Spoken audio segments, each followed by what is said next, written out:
Right, good afternoon everybody. For those of you who haven't got a seat, you might want to try and grab a seat. There are still some seats down the front for those of you who do not want to stand for the next hour.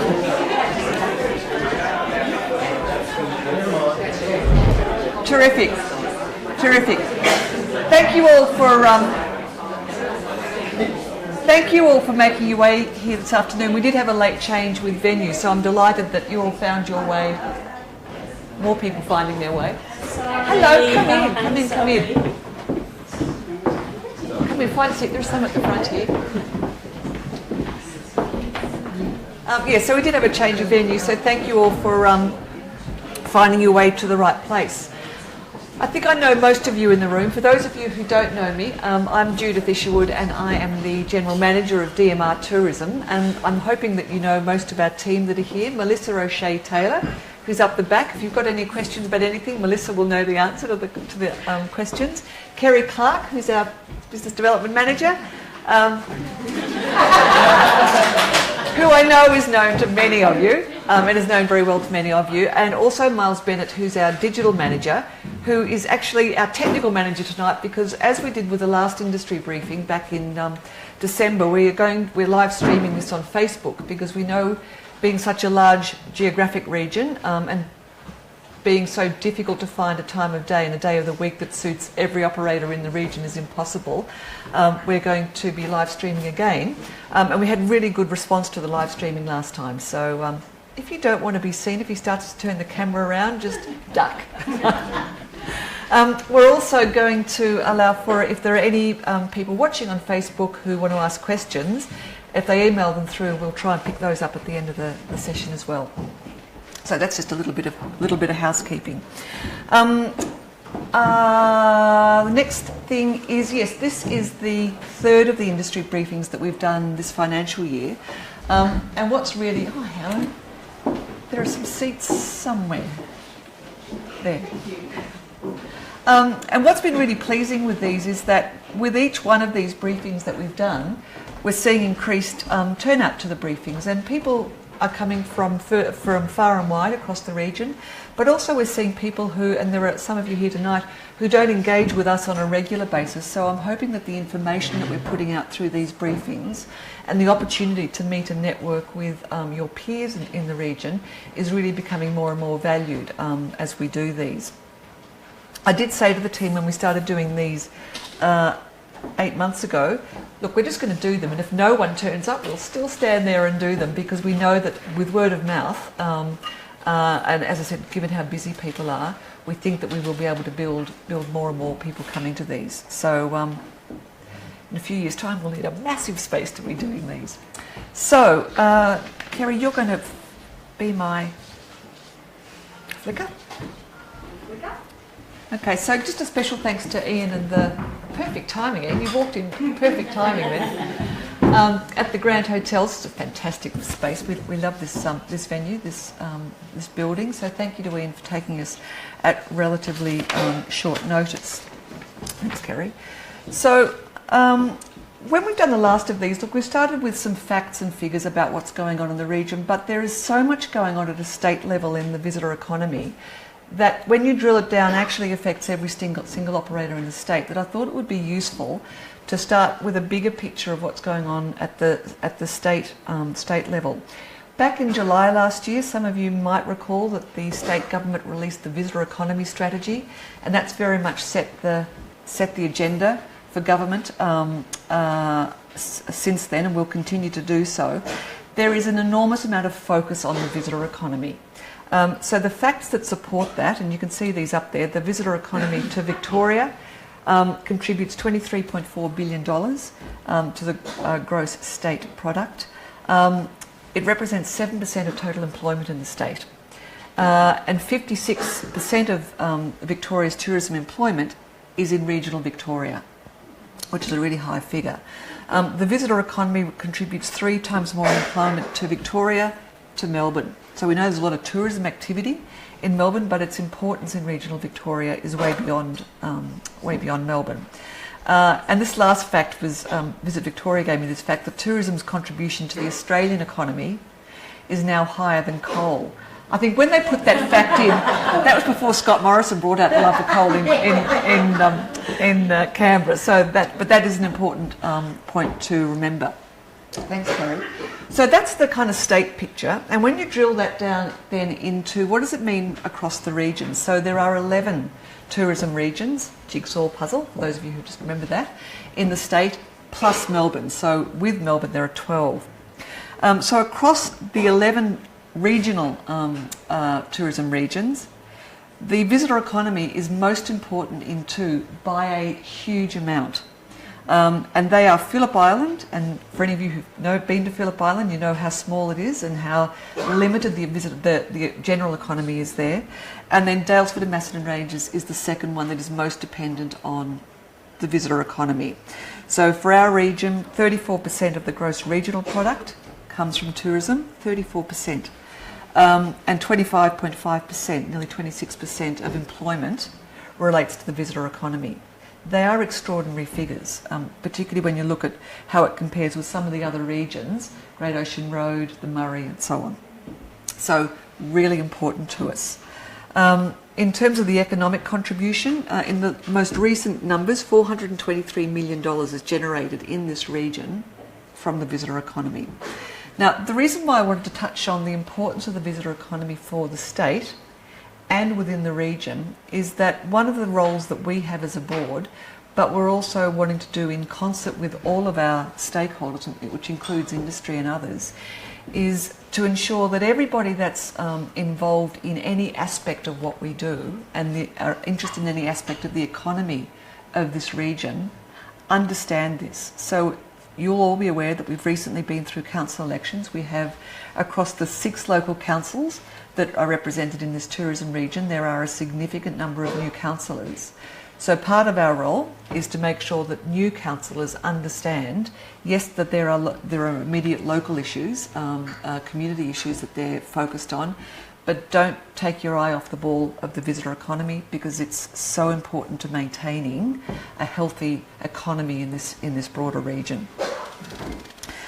We will put this presentation on our website after today, so if you want access to any of this information, you'll be able to get it directly off the website. But also, if you want to drill down into any of the information for your own purposes, just ask us and we'll be able to point you in the right direction.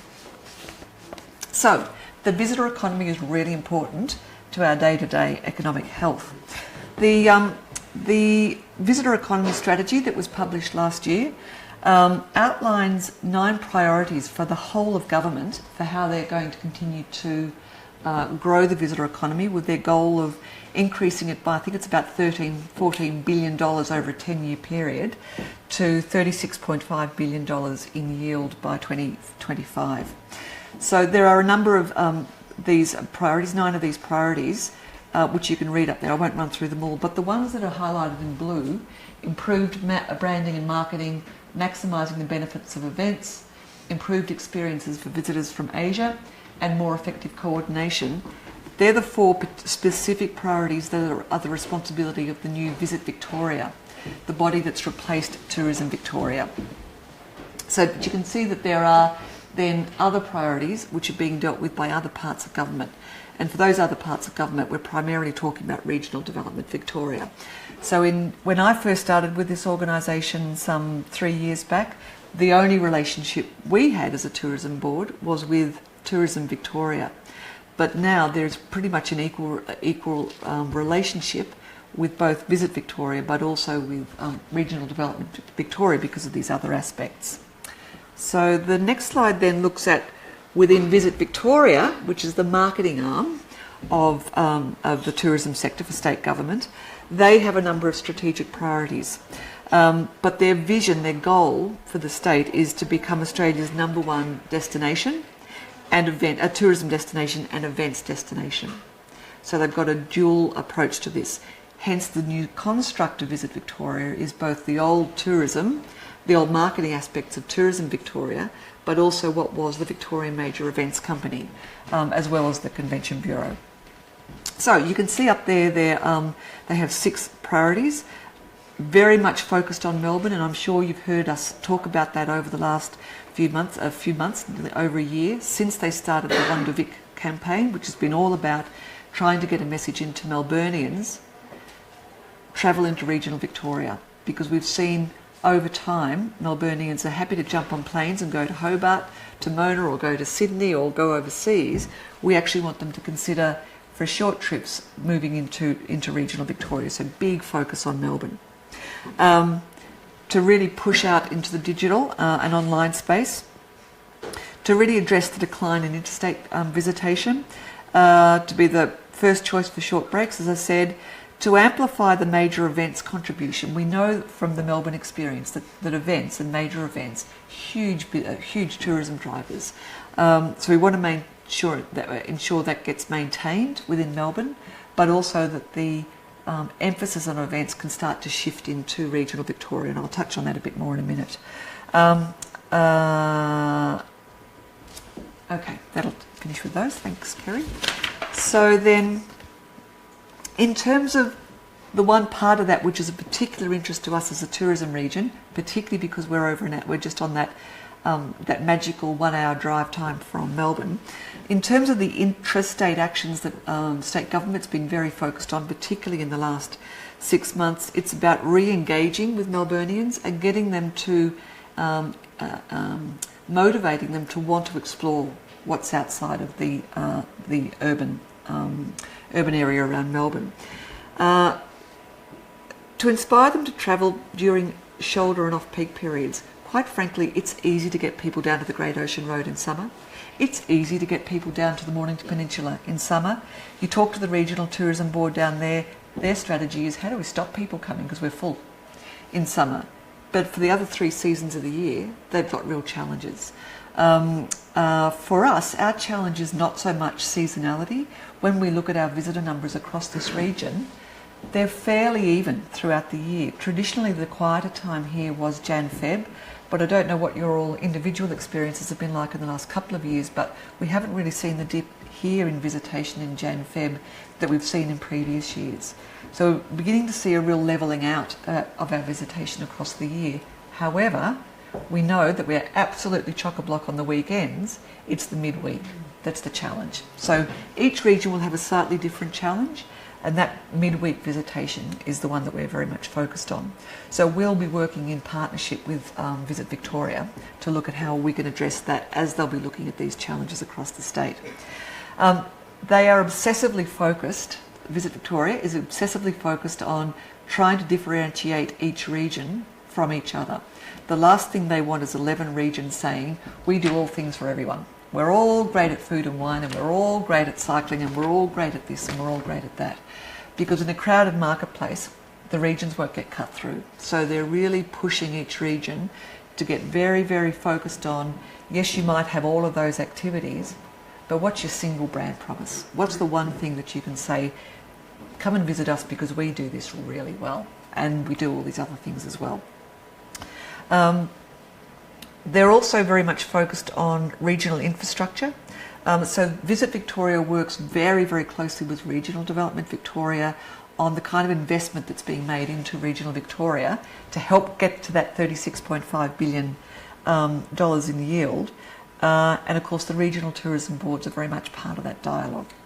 And then we're also working with Visit Victoria to look at how all the RTBs can work better. The RTB world is about 10 years old. We're one of the youngest RTBs. We're 7 years old now. And we just want to continue to refine and evolve how we work, particularly because the profile of the industry in each region is changing year on year.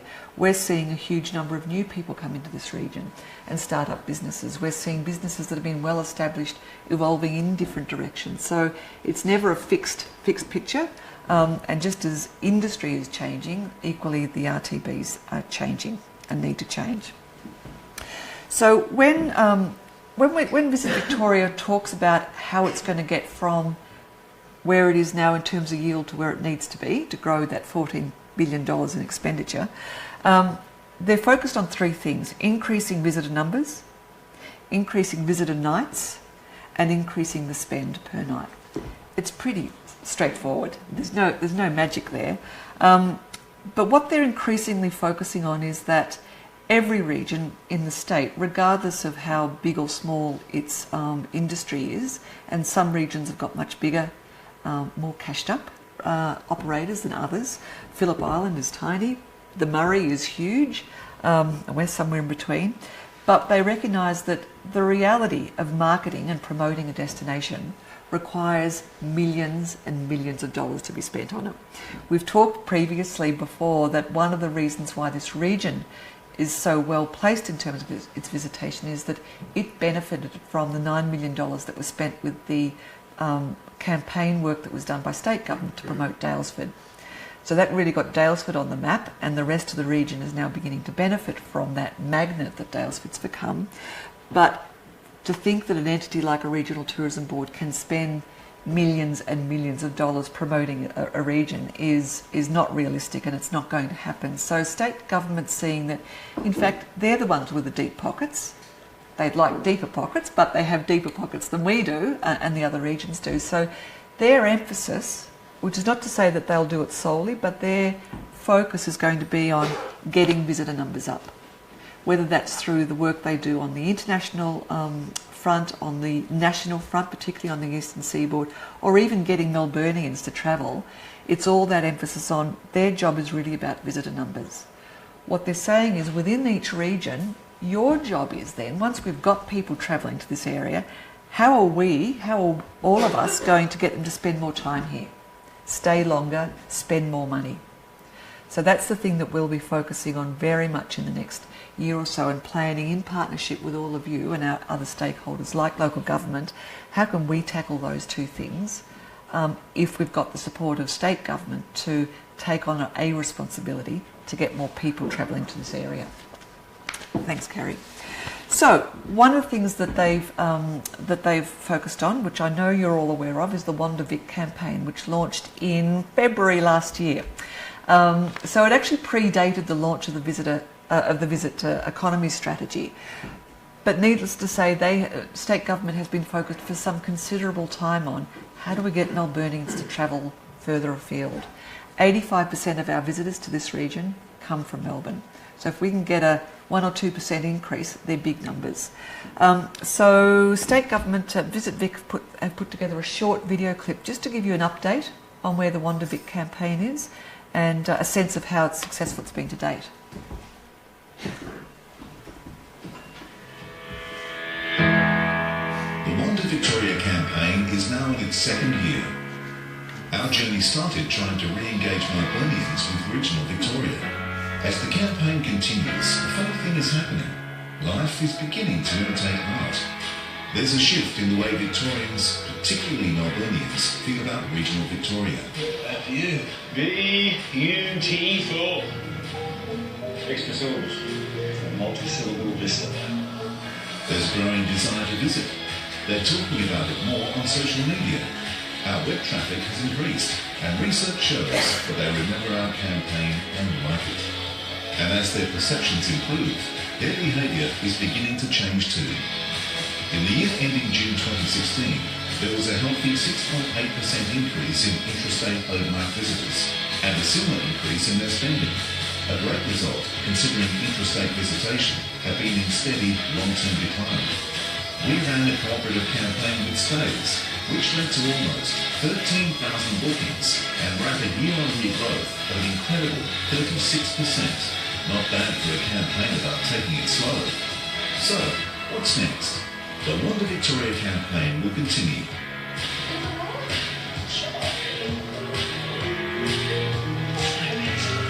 We'll be building on the momentum we've begun with more focus on turning desire into action. We'll be putting a greater emphasis on boosting off-season visits.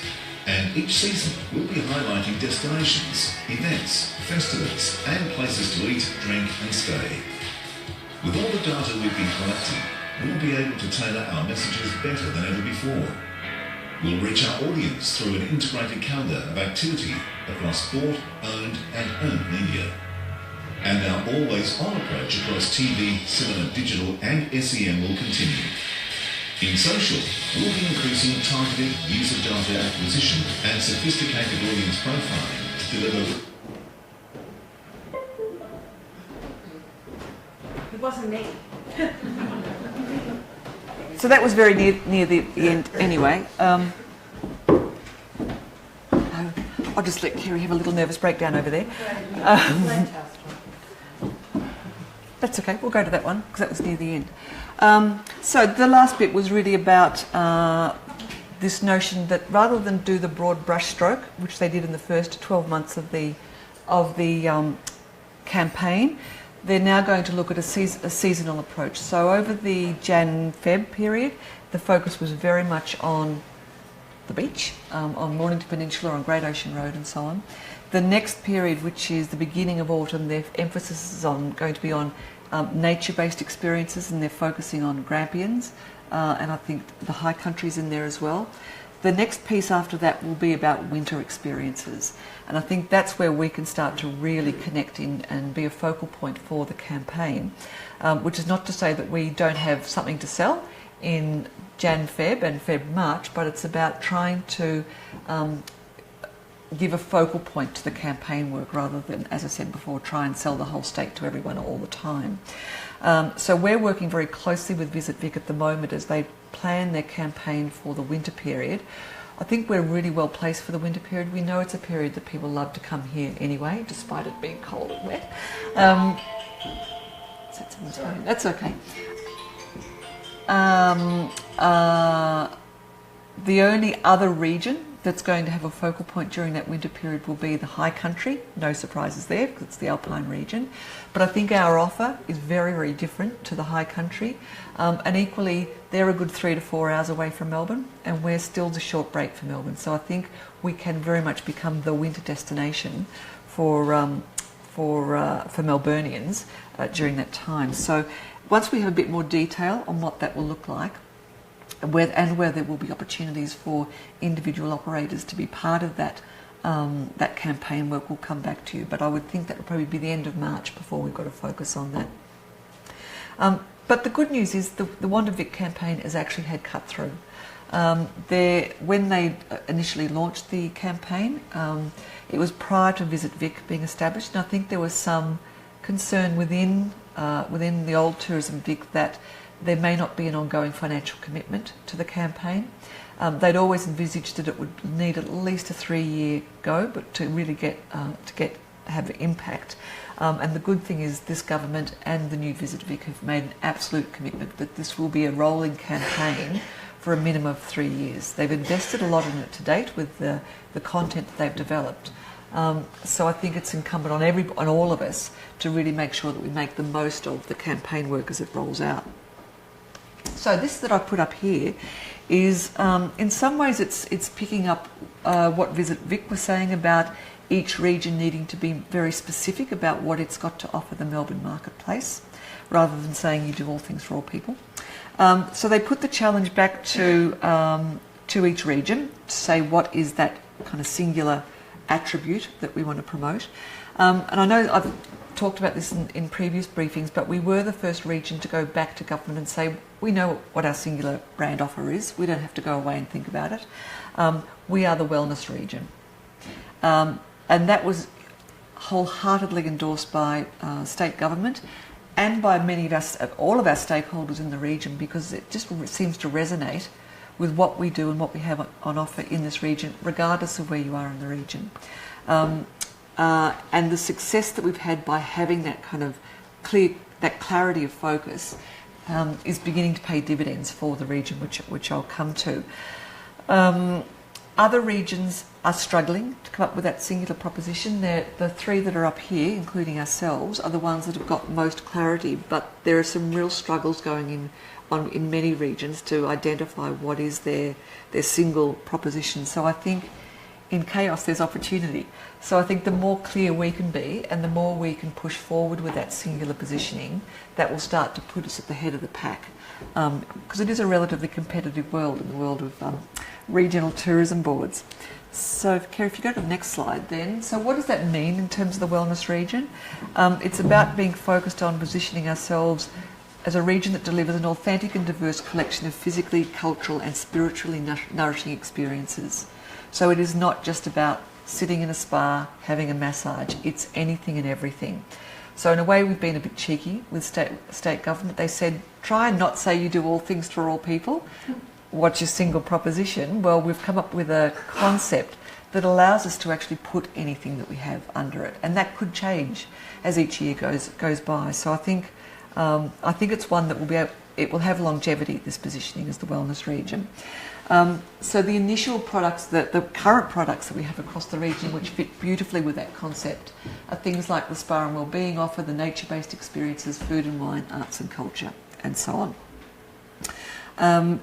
One of the questions that some marketing companies and even Visit Vic have asked me, and I actually don't know the answer to this question yet. The question has been, do you go out and say, we are the wellness region, or do you allow people to come, attract people to come here and have a kind of underlying messaging around wellness? We could do either. We might do a little bit of both. But I think different people have different interpretations of what wellness is. Some people get it. Some people still think it's about sitting in a spa and having a massage. Some people automatically think it's about sitting in front of a fire having a glass of red wine. Some people think that it's a bit jargonistic. It's something that's just a fad and it will change. We don't want to be caught up in that world. So we are going to be a little bit subtle as we push out this wellness messaging, but it will inform our thinking around anything that we do that's public facing, that's consumer facing. Thanks, Kerry. So the work that we've been doing as part of all of this is starting to roll out our various marketing initiatives that we've had in place for this year. And as I know many of you know, the big one that we roll out each year, which we are continuing to focus on because it's had such success since we did this 3 years ago, is the release of the 2017 Visitor Guide.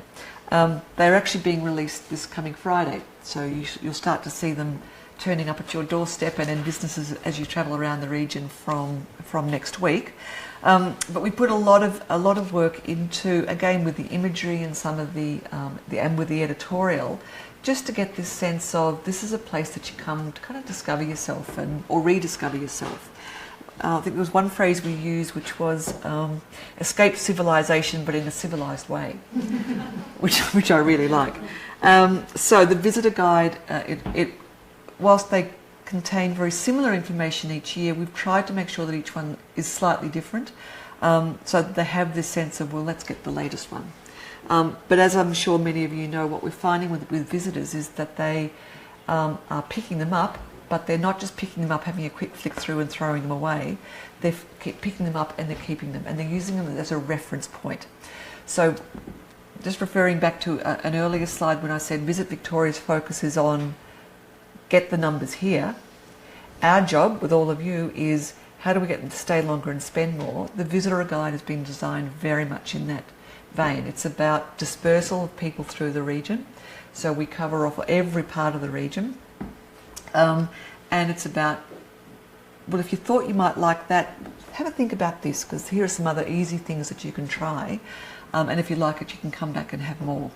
Probably the one thing that's worth mentioning, which is a slight difference from the previous visitor guide, is that the region, the boundaries of the region, which are not fixed in stone, I have to say, have slightly been amended this year. We're now going to include Castlemaine. And the reason that we're picking up Castlemaine is that they're 20 minutes down the road.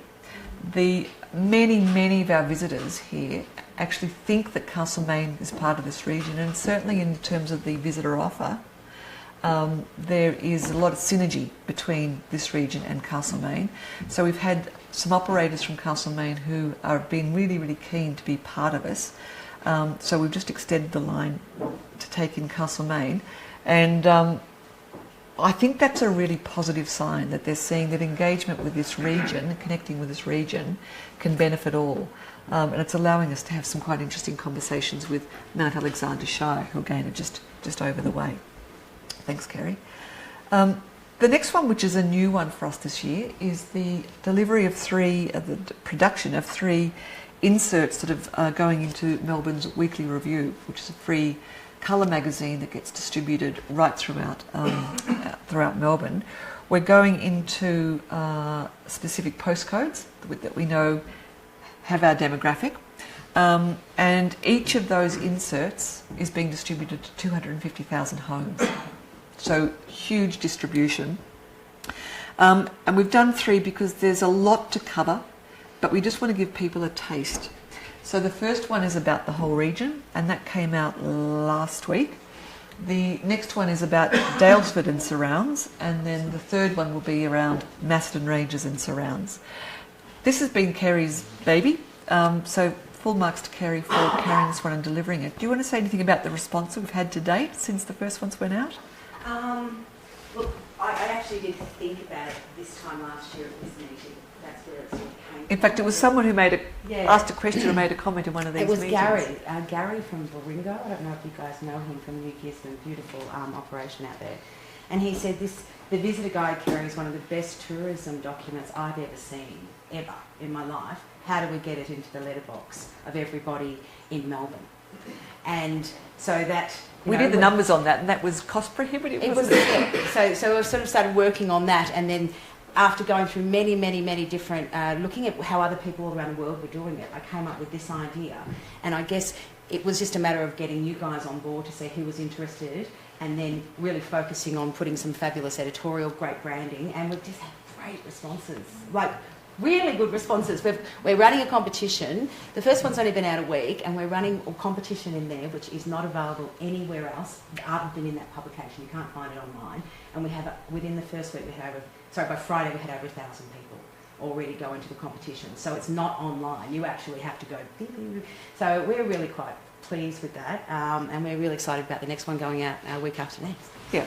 And I think it's fair to say Visit Victoria are quite blown away by the results that we're seeing, by the response, what we're seeing from people who are entering the competition. They're not just going on and entering the competition and going away. They're staying, because it's on the Visit Vic website. They're staying and actually exploring a little bit. They're looking for information about the region. So it's beginning to affect people's behaviour and interest in the region. Yes, so we will have copies of those available for those of you who don't get the Melbourne the weekly review. Once we get to the end of the run, by the end of March. The next thing that we're doing is also new for the region this year, and it's a touring map. It sounds obvious, but it's maps and tourism are a nightmare, because there are so many different maps that are done by different parties. We have the Daylesford Macdedon Produce Tasty Little Touring Map, which has been hugely successful, the tear-off maps that are available in the visitor information centres and with businesses. Each local council does maps. Each town and village within the region does maps. We have a pictorial map in the visitor guide, but it's really not a map designed to help people tour around the region. And so we've bitten the bullet this year, and we put together a visitor guide that covers a touring map that covers the whole guide, with a level of detail that means that you could actually use it in your car, opened up to tour with enough of the roads. Again, broken down into the different colours, the different parts of the region, so that people have an understanding of how they can explore different areas. Information on business, we have business listings on there as well. And again, the intent of this is about dispersal. So if you've come to the region and you've come to Kyneton to explore something, and you pick up both the visitor guide and the map, you're more likely to then want to explore what else is available within a reasonable time frame. Okay, get people to do more things, spend more time here, and spend more money while they're here. Both the visitor guide and this touring map are designed to do that hand in hand. This will be available from within about 2 weeks. Just about to go off to the printer. And available to be distributed, as we've done with the visitor guides, into visitor information centres across the state, plus across the region, and businesses across the region. So you will get access to those as you have with the visitor guide. Can I just interrupt you for a moment, Judith? Just so that everybody knows, you can order the maps and the visitor guides on our website. All right, so if anybody needs some more stock for you to help bring people into the region or make people stay, always have the visitor guides and the maps if you can, because it's a tool that we're creating with your money at the end of the day. So it's really important that you have them there for everybody as a tool. Thanks. That's a very good question. Do you have those in digital form? Yes, we do. So the visitor guide is actually an app. We actually have a DMR tourism app, which is available to download for free on the Android and on the Apple. And that's completely up to date with all partners and images, and all of our partners have got all the information up on there. So, yeah. And the touring map? We're about to go to press with a touring map at the moment, but there isn't an online version of it. No. Not. Okay. We've never done one before, so Yeah. that's why I've gone grey. Yeah. Thank you for asking that question. That just reminded me, the other thing that we're going to do for the first time this year is make the full visitor guide available online as a large print version, because we know that there are people who are vision impaired and who find reading print quite hard, and in fact find using digital media quite hard. So we're going to make sure that we have a large print version of that available online as well. So thank you for that question. So the next thing, so we haven't finished with the touring map. The next set of initiatives to be delivered this year are in fact, Kerry, I might get you to speak to these. Okay. Because again, these are your initiatives, and this is the thing that you'll be working on more than anything for the next couple of months. I'm not ready for the camera, Judith. Okay, we'll just turn it. Hi, everyone out there. Sorry, last time I was a little tired when we had this event, and everyone, you're at the last one as well, you're at the convent, that's what I remember. So, we're putting together, we're currently working with a working group to put together our first holistic regional wedding website. So that will be something that we're putting a lot of money into search engine optimisation, we've budgeted for it, and we have a whole lot of organisations that are jumping on board to actually promote to that sector. It is really, really good business for our region. It's a reason to visit, because I'm going to Kyneton for a wedding. I'm going to Woodend for a wedding. Okay, so it's really important that we put a lot of effort into this. I guess I see it over the next 2 or 3 years really growing and progressing with reporting. So we are at the really infant stage at the moment. We've just engaged an organisation to actually develop it and create it for us, which is great.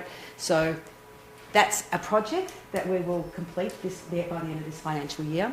The other is the International Product Manual. So I'm going to Sydney to ATE, the Australian Tourism Exchange, on the 14th of May, I think it is, where I'll be meeting with all the different international media type people and showing them how to drink beer. And my goal, no, I won't really, seriously, I won't. I drink wine. So what we're doing at the moment is we're putting together, it's going to be is similar to all the other guides that we put together, but a lot more professional guide, and it's really going to focus on an international story so that the media can be promoting it to the tourism operators, the outbound tourism operators. It's a lot less people to deal with. So I'm really excited about putting that together, because we've never done that before. And finally, we're putting together our conference planners guide, which we did last year as well. And we're really going to be doing a lot of pushing in the events and conferencing area. Unfortunately, we don't have a conferencing bureau like the Mornington Peninsula and Geelong and other areas do, but we can't complain. We have beautiful product, and they're very boutique conferencing and event experiences in our region. So we need to package that and make sure that people know about the magnificent experience you can have here. So they're the things I'm working on anyway. All right, yes. Oh, we've got a conference on the 23rd of May, Brianna. Don't forget about that as well. 23rd of May. Okay. Thanks, Kerry. So again, just to tie that back to the overarching strategy, our job is to make sure, is to deal with that challenge that we've got, which is about weekday visitation, and we know that things like conferences and events are one of the ways that we can start to address that.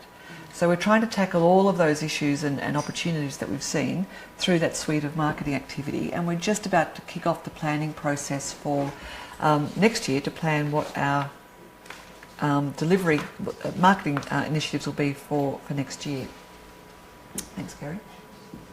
So in terms of what's next for Macedon Ranges, I'm just going to give you an update on some of the bigger initiatives that that you may have either read about or heard us speak about recently. So I talked about Visit Victoria having a key focus, and the Wonder Vic campaign is where they've been putting their attention, but we equally work hand in hand with Regional Development Victoria. So Visit Victoria is very much about a demand, RDV is very much about supply. So we've been working with them on our product development plan and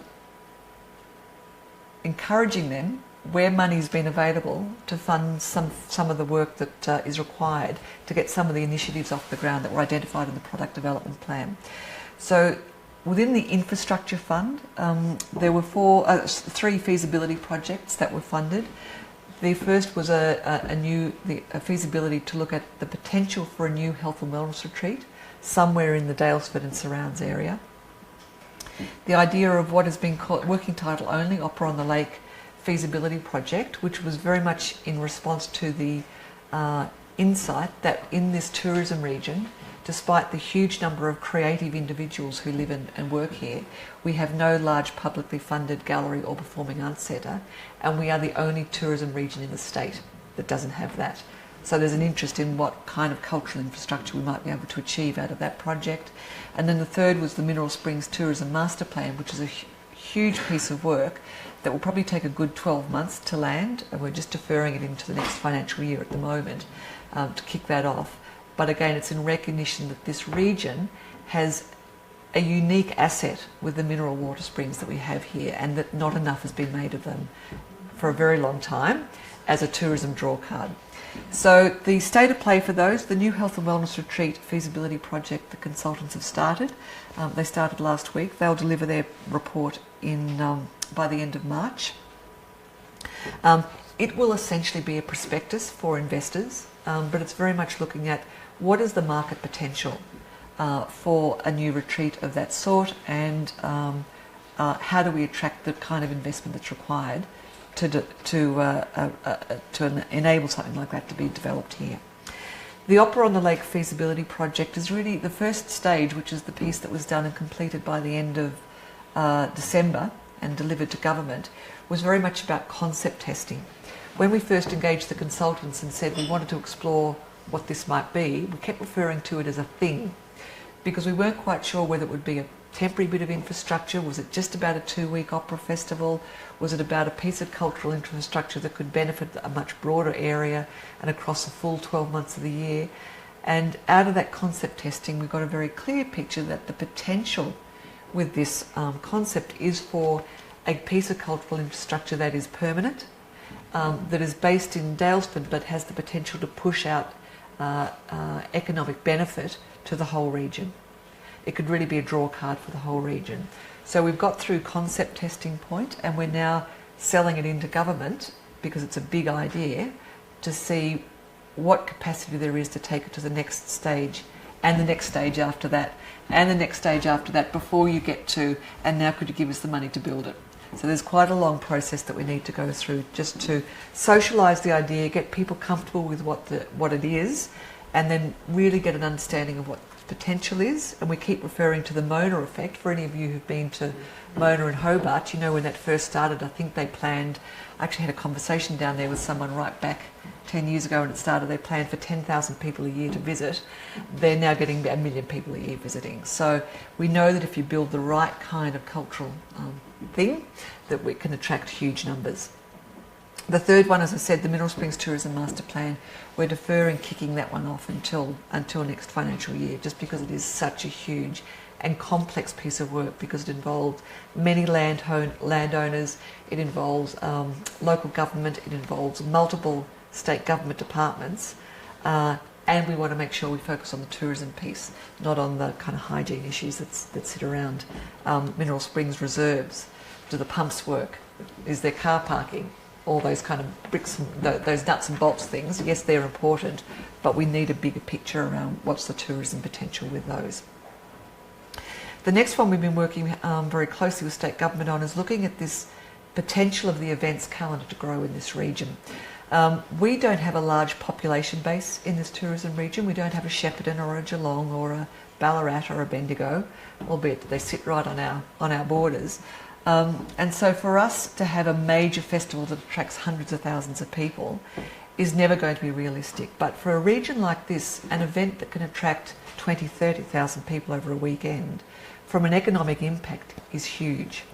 And I'm sure many of you know our events throughout this region and know that the majority of them, if not all, operate on the smell of an oily rag with a volunteer base, lots of burnout, all the usual issues you have with those sorts of community run events.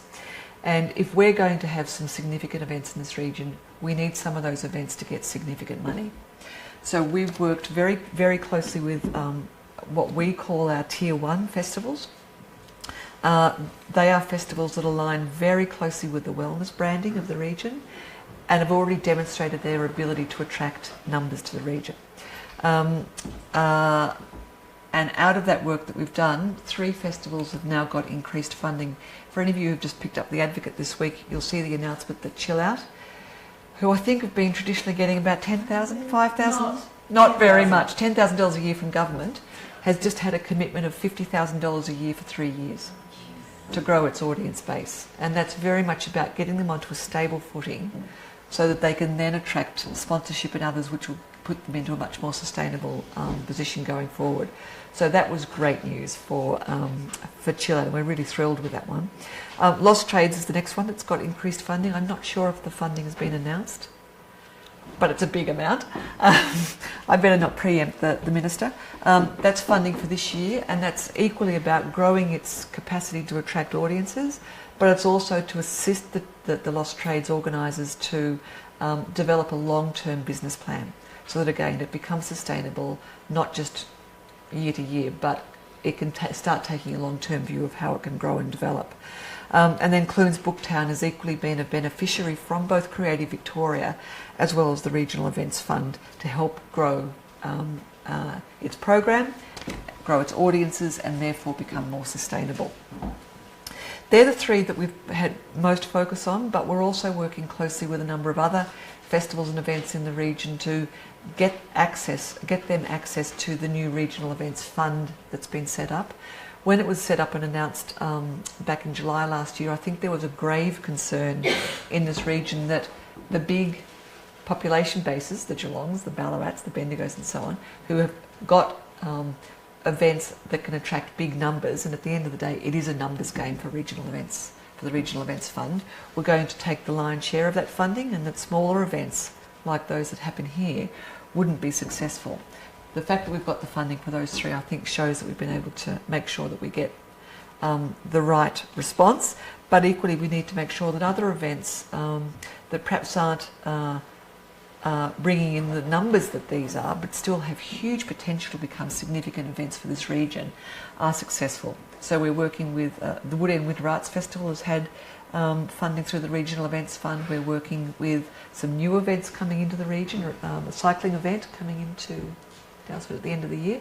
We're also working with the Harvest Festival with Daylesford Macdedon Produce. So we're taking a very broad-based approach right across the region and making sure that we get access to those funds, because events are the flavour of the month. We may not see that level of funding put into a Regional Events Fund in the future, so we want to make sure that we make hay while the sun shines and get the funding for our events so that they become sustainable. So that's been a really, really good outcome.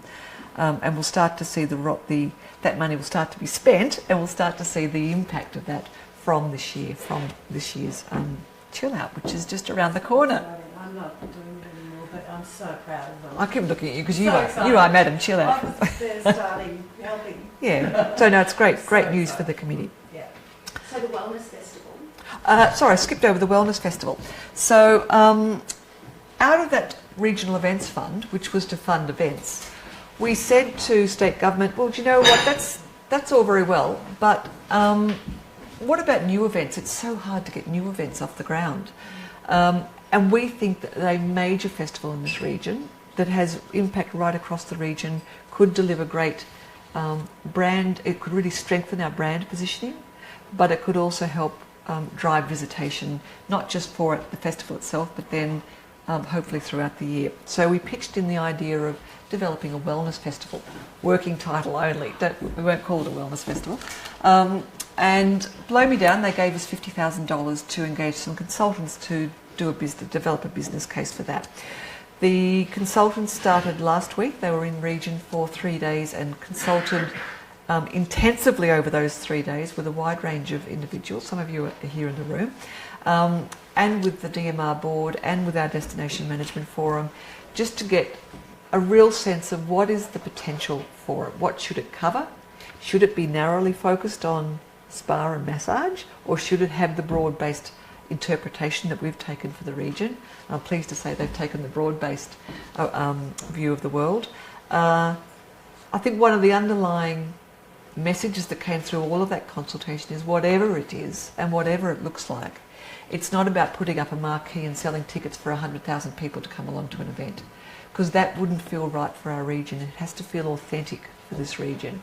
And this region is very much about the personal experience, about the kind of intimate experience, I think, is what this region's about. So having done that consultation, they're now going into a dark room and trying to make sense of it all and look at what the business case might be around that. Clearly it will need to have a big ask into government to fund it, and we're not going to shy away from that. We've been upfront with government from day one on that. That business case will be completed by the end of March. I would expect then to put an application in to get the big investment that we need, and if everything works out the way it should, we could possibly see that coming into play from next year. So watch this space, essentially, I think is the one on that one. One of the really, I sat in a lot of the consultation meetings that the consultants had, and one of the things I really loved about the consultation is that we have a hugely creative set of operators and businesses and individuals in this region, and the ideas that were coming out from those conversations were extraordinary. And the one that's just stuck in my mind, because I'd never heard of it, but it just makes sense. Someone had suggested, someone who owns a restaurant in Wood End had said, well, of course, you'll be tapping into that new international movement that's called forest bathing. Forest what, sorry? Bathing, which is about wellness. It's about going into forest environments and just absorbing the environment. And there's research coming out of Japan that shows that it has huge impacts, positive impacts on people's health. And the one thing we have in this region is forests and trees. So I think there are some really really strong international connections, international initiatives that we can tap into with this concept around wellness. So really exciting.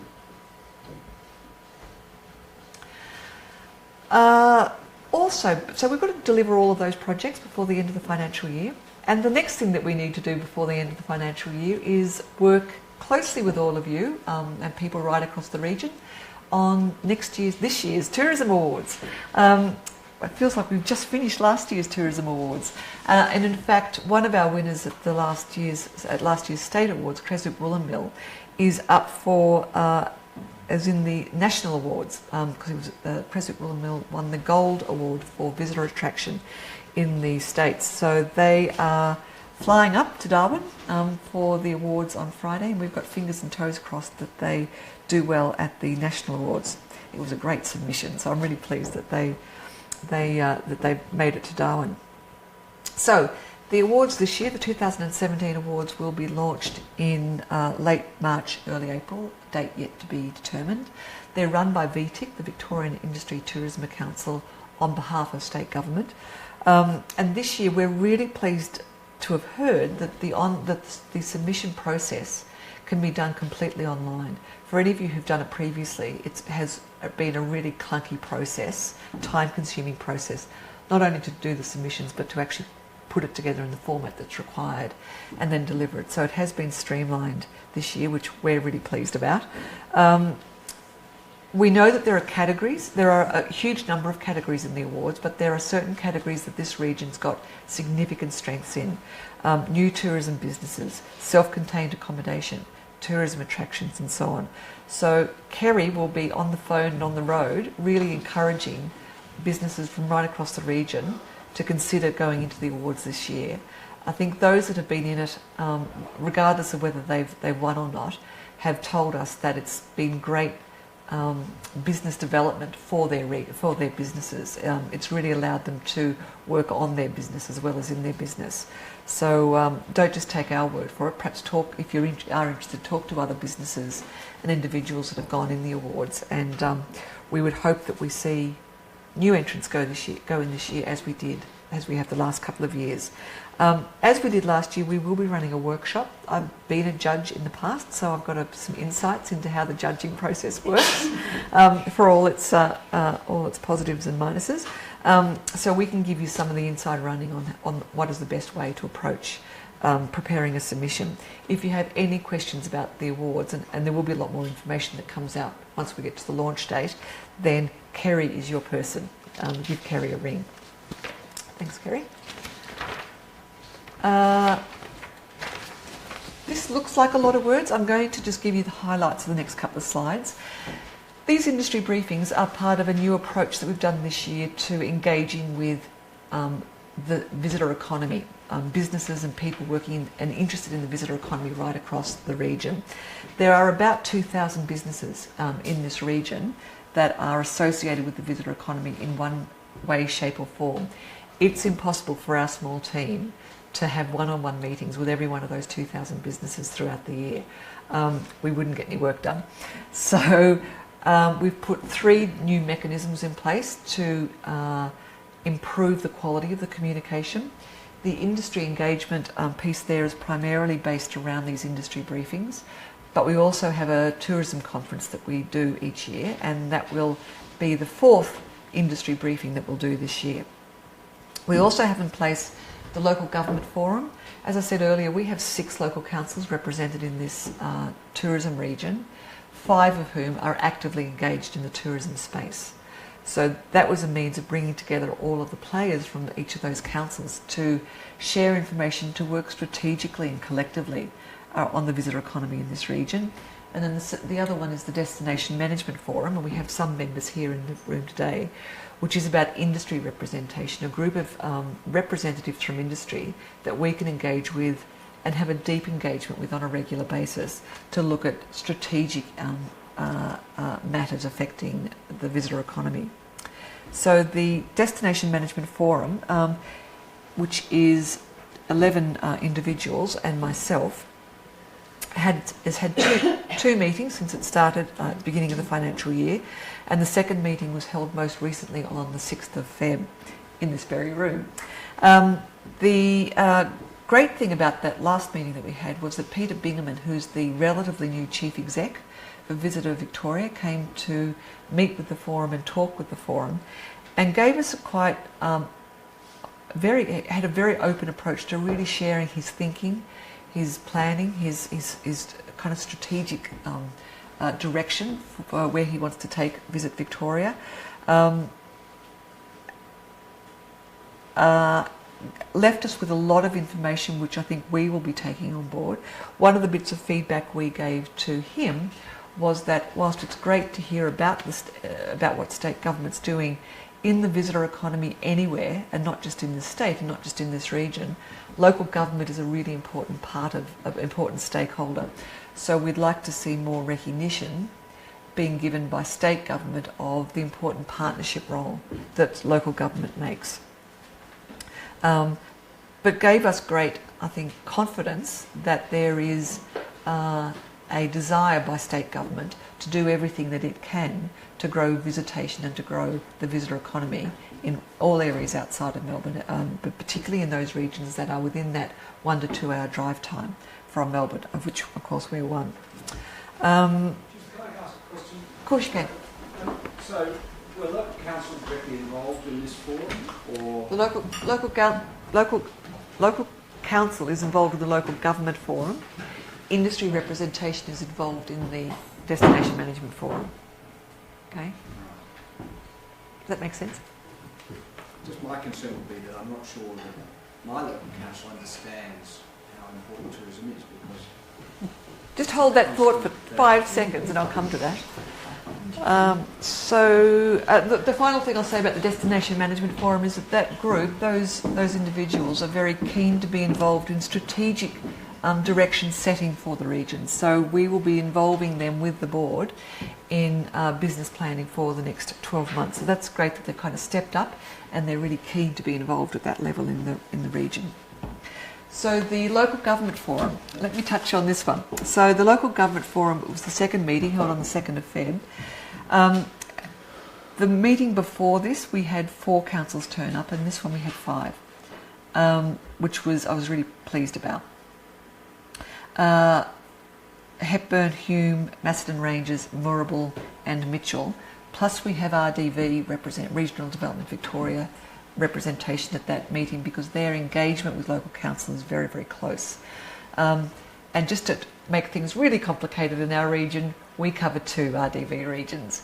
We're kind of split down the middle. So the complexity around all of this, and hence the importance of getting all these people in the room talking together, can't be underestimated. So at that meeting, there were 2 conversations which I think are pertinent to your point. One was that we had the regional general manager from Visit Victoria come and talk to all of those local government representatives about Visit Victoria's directions and about particularly this question about sustainable operating models for all RTBs in the state, and the importance of the continuation of local government to invest in the visitor economy. So that was a lovely theoretical conversation we all had. Then we asked each council, particularly given that we've had the local government elections recently, and right across our region there are a significant number of new councillors that have come into play.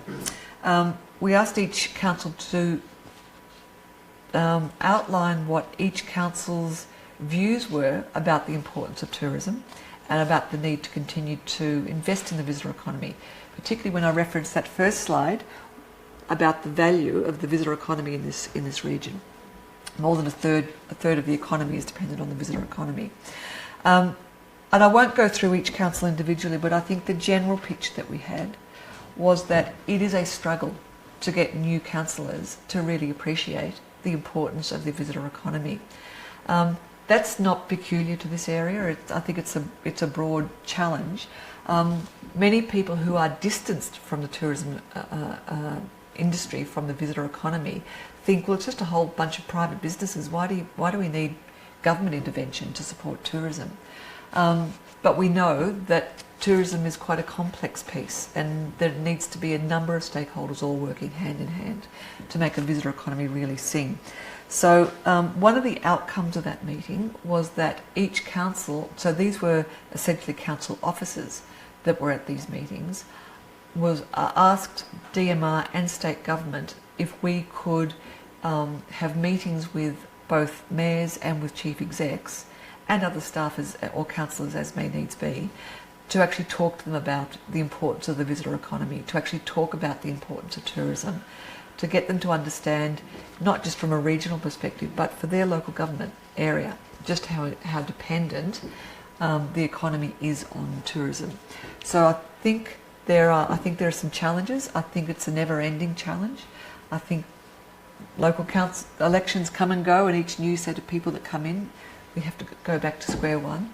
But I think state government and us as a tourism board recognise that we are part of that necessary process to continue to educate people and make sure that they really appreciate the importance of what we all do collectively. What they rely on. Oh, what they rely on. What it brings to them. Jobs and Did you invite any councillors tonight? not to the local government forum. The local government forum. To this forum. To this. Yes, we send out to everybody. So none of them do know. Yep. No, we invite everybody. So the outcome of that is that between now and the end of April, so we're really talking the budgeting cycle for state government, for local government, we, the chairman of DMR, Noel Harvey, and myself, will go and have meetings with each of the councils and do a presentation about the importance of the visitor economy to their particular areas.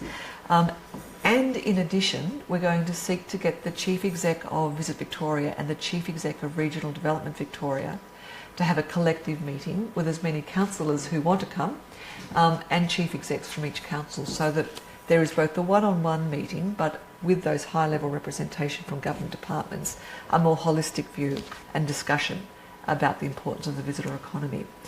Peter Bingaman, who's the Chief Exec of Visit Vic, made a really interesting, he's very good at, he comes from a consumer marketing background, so he's very good at breaking things down into taglines. Everything's a tagline.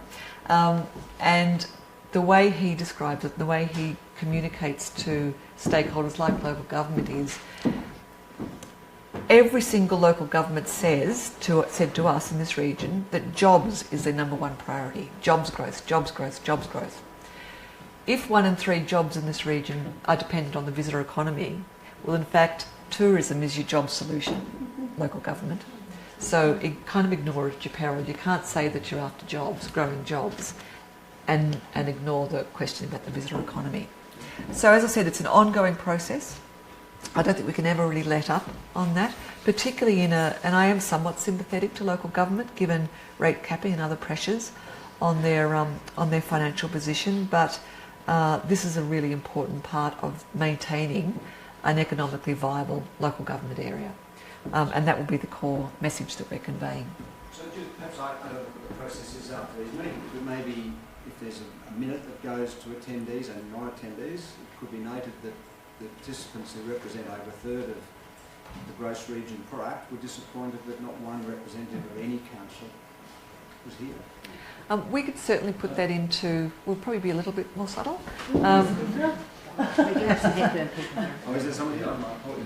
Yeah, not councillors though. Yeah. They might be watching online. They could well be watching online, that's true.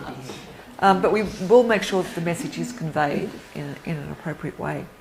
So that's the local. So those 2 forums are really just getting off the ground, but they're beginning to pay dividends. I can see the beginning of a real focus for how they can work collectively, rather than the individual approach that's been taken previously, to look at how we can really grow the economy in this, the visitor economy in this region. So both good things.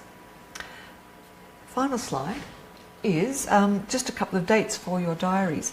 We've talked about the 3rd Regional Tourism Conference, which is taking place this year. It'll be held on the 23rd of May, and it will be a full-day event, as we've done previously, and we'll be announcing details in March, so just watch out for that. And the second one that I just wanted to mention, which may be of interest to some of you, particularly if any of you are VTIC members, VTIC being the Victorian Tourism Industry Council, they do an annual Visitor Economy Forum, and they also work with Tourism Australia, who do an industry briefing on the same day. It's being held on the 6th of March, which is not too far away, 9 o'clock till 3:30 in Melbourne. And for any of you who are interested in that, there is a cost. I think for VTIC members it's $30, and for non-VTIC members it's $60. You can book at vtic.com.au. I've been to the last 2 years' worth of those forums, and they're a great networking opportunity as much as anything else. And sometimes those insights, particularly coming from Tourism Australia, are really valuable.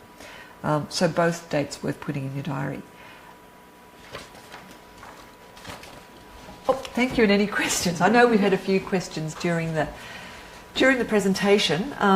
If you've got any questions or comments, I'm as much as interested in thoughts or comments as we are in questions, but happy to take anything from the floor. Is there any consideration either with DMR or with any of the councils that you have anything to do with about agritourism in conjunction with your wellness, because you've got potential primary producers who could be a part of that?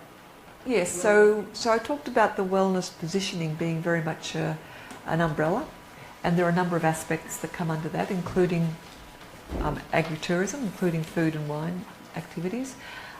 We do work quite closely with Daylesford Macdedon Produce, for example. We're very conscious that some of their members are really important producers in the region, but many of them don't have a tourism experience to offer. So our focus is very much on those that have, I don't know, farm gates or cellar doors or so on, how we can make sure that that aspect of it is fed into our positioning of the region. So yes, it's there as a strategy. Yes, it's there as part of the overall picture. Obviously, we do work closely with council who have particular agri-business strategies, and Macdedon Ranges is a really good example of that. But we're very we're very clear that we focus on those aspects that relate specifically to tourism. Because I keep reminding everyone when I have these conversations, our job is about not just getting more visitors here, but getting them to spend more time here and spend more money. So it is about numbers. there are a number of experiences and activities that happen in the region that are just a bit tangential. So we need to make sure they're in the tent, but they may or may not be the things that we focus on at any given point. Health and wellness is a generic term that is not unstealable by any other region. Whilst we've got mineral water, which is equal to the best in the world, on recent trips to Europe to look at their mineral water, you can't get a bus near the mineral water. Why aren't we focusing on our unique proposition? Absolutely. Yeah, so that's been probably the heart of all the conversations we've had with government and with other people associated with the mineral water, including local council. Everyone agrees with that view 110%, that the unique asset for the state, as much as for this region, is a mineral water asset. Right now, it's not the sort of asset that we could go out and promote for visitors from all over the world to come and visit, because the experience is not 98% great. of Melbourne. So why are you focusing on international?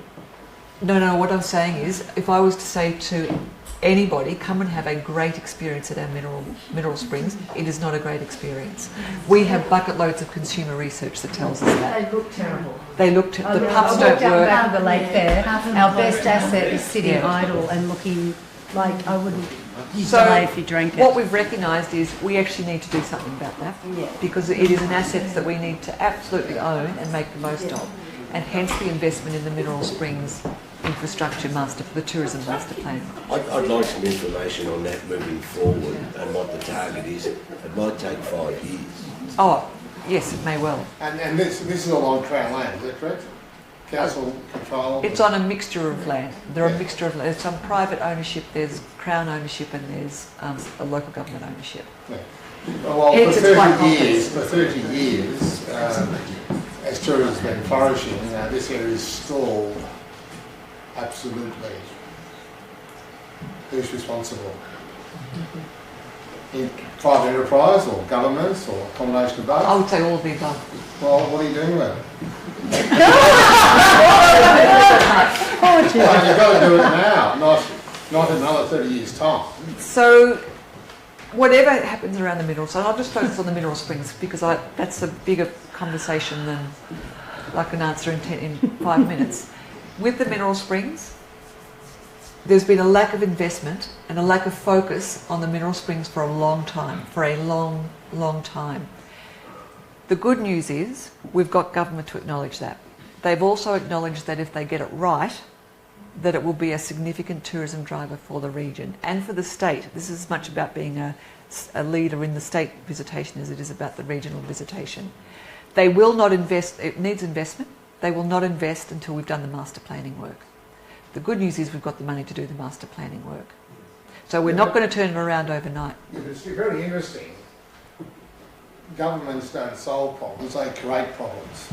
So we're talking here about government all the time, aren't we? I would say it's a mixture. Like largely. Yeah. So I just said that. Governments create the problem, they don't solve the problem. The problem's not being solved. So we have started a step towards solving a problem, and that's all we can do at this point in time. Who's in charge of the problem-solving department? Bureaucrats. So I'm not here to represent government. We are not government, but there is a process that's been put in place. You may or may not have confidence in it. If you've got a different direction that you'd like to take, knock yourselves out.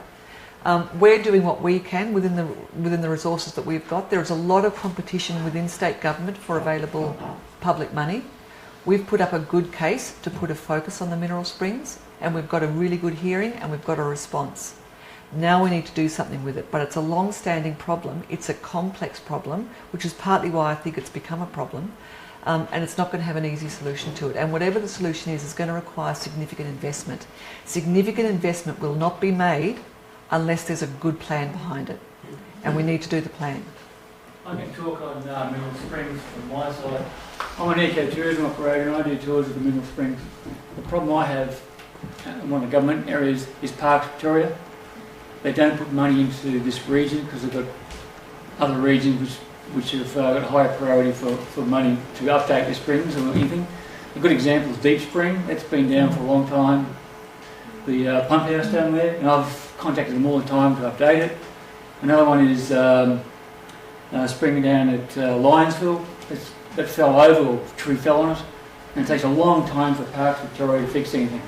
So Parks Victoria is the main government body that looks after the majority of the springs.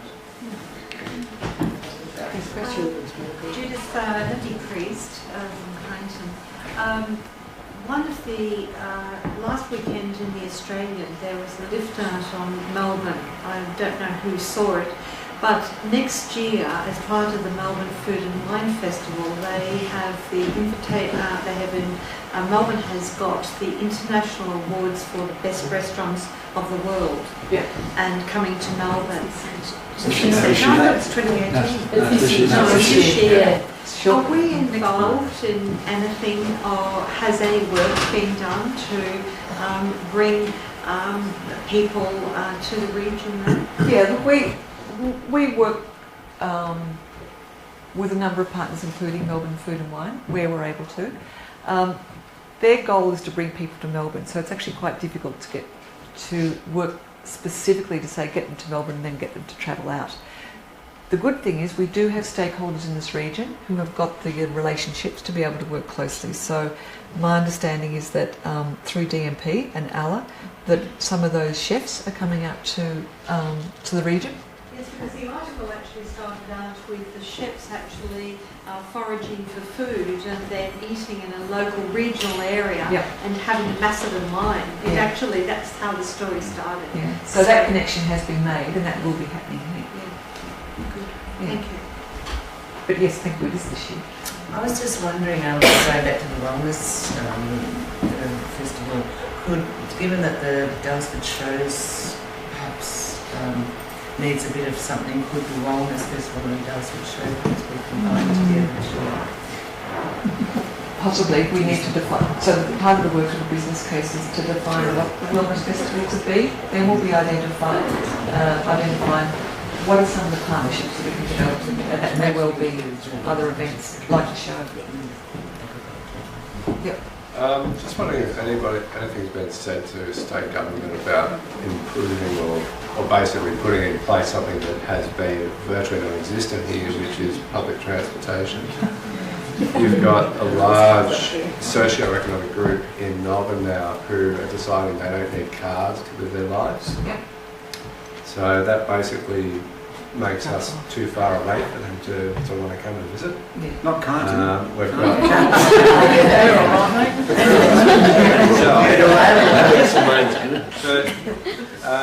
the bus services that run, say, from Woodend to Daylesford are just they're ridiculous. They're no good for anyone. I mean, we've got the land station less than half an hour away. Why don't we have regular bus services from there or from Ballarat? It just seems a very big missed opportunity because we're not accessible. There is, I guess the flip side of that is our visitation's gone up by 17% and we haven't had to fix the public transport. So we're seeing increased visitation despite the fact that there are those kinds of constraints. Are those issues raised? Absolutely. We have quite broad-ranging conversations with state government. Sometimes they say, yes, we agree it's a problem, but they don't give us a solution. So I don't disagree with Robert on that. There are probably two areas that we really focus on, and one of them is about public transport and transport linkages. It's an issue across a number of areas, not just in this region, although I think this region is particularly challenged around public transport, Woodend and Kyneton and Ballarat aside. So one is around public transport and the other one is around internet coverage, kind of mobile coverage, all of those issues. We talk about that every time we get an opportunity.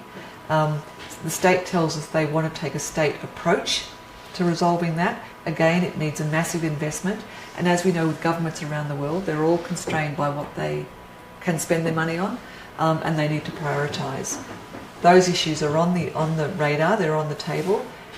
When will they get addressed? I can't tell you that. But they do get a hearing every single time we have any meetings, either with ministers or with the bureaucrats. So no quick solutions to that one, but it's an issue. Judith, you mentioned, I think, somewhere that weddings were a key target. Now, I think I might be exaggerating the number. I said we're represented from the Shire, so they may have more accurate data, but certainly the word around my little town is that there's been many, many wedding venues closed down.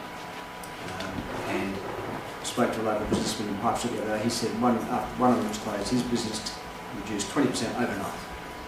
So again, I don't know how we get the message through that people coming for weddings are part of the tourism industry, and if you close down a wedding venue because they don't have a sealed car park in the middle of a farmyard or a distant farm property, it's a really disastrous outcome for the town and for the venue operator. Yeah, so if I can give you some assurance that at least we are aware of that and have raised the concerns around that, because I know that we're talking the Macdedon Ranges Shire, and it is a particular concern in the Macdedon Ranges Shire with council.